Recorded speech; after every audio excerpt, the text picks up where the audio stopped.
In this video, we continue analyzing the same dataset and go one step deeper into understanding our data. Let's start with the first example. In the first example, we look at the gender column and check the unique values. Before running it, the idea here is to see which different categories exist in this column. Let's run it and see what happens. In the output, we can see the distinct gender values present in the dataset. This helps us understand what kind of categorical data we're working with. Let's move on to the next example. In the second example, we again focus on the gender column, but this time we count how often each value appears. This tells us the frequency of each category. Let's run it and check the output. Now we can clearly see how many records belong to each gender. This is very useful for understanding the balance and distribution of categorical data. Great, let's continue. In the third example, we calculate the mean of the salary column. The mean, or average, is calculated by adding all values and dividing by the total number of records. Let's run it and see the output.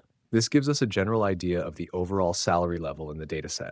However, the average alone doesn't always tell the full story, so we'll look at other metrics as well. In the fourth example, we check the minimum and maximum salary values. These represent the lowest and highest salaries in the dataset. Let's run it and observe the output. Now we can clearly see the full salary range, which helps us understand how wide the data spread is. Let's move on.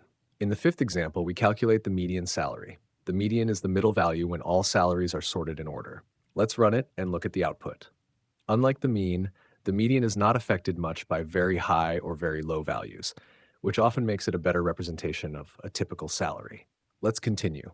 In the sixth example, we calculate the standard deviation of the salary column. Standard deviation tells us how much the values differ from the average. Let's run it and see the output. A small standard deviation means values are close to the mean, while a large one means the data is more spread out. This helps us understand salary variability. Now let's move on to the final example. In the seventh example, we calculate salary quantiles. Quantiles divide the data into parts and help us see how values are distributed. Let's run it and check the output. The 25th, 50th, and 75th percentiles show us where most of the data lies and give a much clearer picture of the distribution than a single average value. That's it for this video. In the next video, we'll continue analyzing this dataset and explore even more useful data analysis concepts. Keep learning, keep practicing, and I'll see you in the next video.